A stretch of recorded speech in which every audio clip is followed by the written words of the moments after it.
Ulazak u Astanu, morao sam da stanem da montiram kameru, jeste u sunce, ali je stvarno impresivno.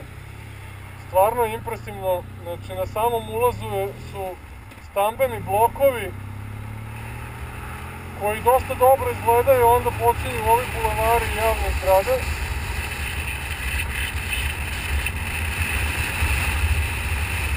I evo kako to izgleda, upravo me merio pandur sa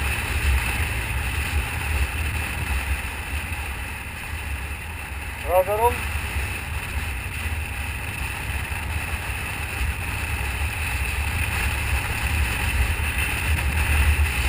Ova predstavnica, da vidite, tamo je Skyline, čuveni bajker restoran i još neki oblakodjeri. Prelazimo reku koja je pregrađena, naravno da bi bilo što veće i impresivnije. Znači, nova predstavnica Kazahstana sa ambicijama da postane predstavnica cele centralne Azije.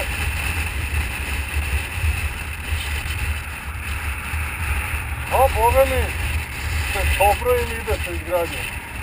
Nisam siguran da su im prioriteti baš najbolji, ali svejedno ovo delo je impresivno.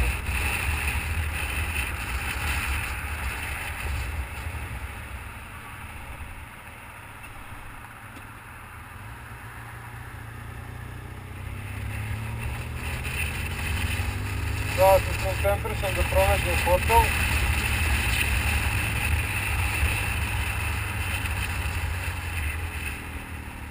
Ovaj centar stvarno izgleda impresivno, vidi se da je planski rađen grad, pun je širokih bulevara koji na sve strane povezuju sve delove grada i praktično nema gužve nikakve. Zaista je prepun širokih bulevara.